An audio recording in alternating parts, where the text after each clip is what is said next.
Komisi Pemilihan Umum (KPU) memutuskan untuk menghentikan penayangan real count atau perolehan suara sementara pemilu 2024 di laman publikasi Sistem Informasi Rekapitulasi atau Sirekap karena dianggap menimbulkan polemik di masyarakat. Kini di website resmi KPU sudah tidak ada lagi data total raihan suara capres dan cawapres partai politik untuk pileg DPR, DPRD, DPRD Kabupaten Kota, dan calon anggota DPD. Di website tersebut kini hanya tersedia dokumen formulir rekapitulasi tingkat kecamatan dan kabupaten saja. Publik bisa mengunduh formulir tersebut untuk mengecek satu persatu raihan suara peserta pemilu. Sementara itu KPU telah merampungkan rapat pleno penghitungan suara PPLN pemilu 2024. Dari 127 PPLN, paslon nomor urut 2 Prabowo Subianto Gibran Rakabuming Raka berhasil memimpin dengan perolehan suara 421.605 suara. Hasil rekapitulasi suara pemilu 2024 rencananya diumumkan oleh KPU pada 20 Maret mendatang.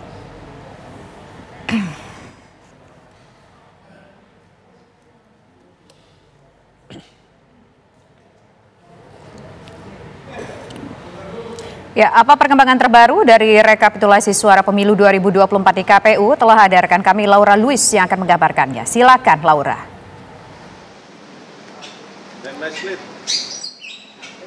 Ya, Alfatisa dan juga pemirsa, benar sekali kalau sekarang kita membuka laman Sirekap itu tidak lagi menampilkan diagram lingkaran maupun data-data seperti kemarin, baik untuk pilihan presiden maupun pemilihan legislatif. Hal ini dari informasi yang kami dapatkan itu dikatakan oleh Komisioner KPU yaitu Idam Holik bahwa dihentikannya sementara tayangan di Sirekap ini, perolehan suara di Sirekap ini karena memang tingginya angka kekeliruan yang dilakukan oleh pembacaan di Sirekap ini sehingga tidak sesuai antara data yang sudah dikonversi dengan data di lembar hasil atau lembar C1 yang diunggah oleh petugas KPPS. Sedikit kami jelaskan tentang metode Sirekap ini, yang mana Sirekap ini menggunakan metode konversi dari lembar C1 itu langsung dikonversi menjadi teks. Sehingga inilah yang menjadi adanya perbedaan antara lembar C1 dengan angka yang sudah dikonversi menjadi teks. Nah, apabila terjadi kekeliruan ini tentunya juga berpengaruh pada jumlah perolehan suara bagi para paslon. Bisa jadi bertambah maupun berkurang.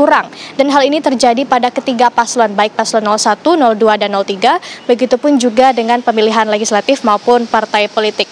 Kemudian jika ditafsirkan dari apa yang disampaikan oleh Idam Holik tentang perhentian sementara Sirekap ini adalah KPU ingin mengembalikan fungsi utama Sirekap ini, yang mana Sirekap ini berfungsi untuk menjadi transparansi bagi masyarakat supaya masyarakat Indonesia bisa melihat bagaimana hasil perolehan suara di tiap TPS melalui foto dari lembar hasil C1 yang diunggah oleh petugas KPPS. Namun pada kenyataannya justru rata-rata masyarakat Indonesia lebih fokus pada perolehan suara yang sudah dikonversi daripada data pada foto lembar hasil C1 yang diunggah oleh petugas KPPS. Hal inilah yang menjadi penyebab kenapa saat ini kita tidak lagi menyaksikan atau melihat adanya diagram lingkaran di laman Sirekap seperti sebelumnya, dan ini terjadi pada Selasa malam, tepatnya Selasa 5 Maret 2024. Namun saat ini pemirsa, Anda masih bisa melihat foto lembar hasil perhitungan suara di laman Sirekap. Ini sudah diunggah dan tetap bisa dilihat di laman Sirekap, namun hanya saja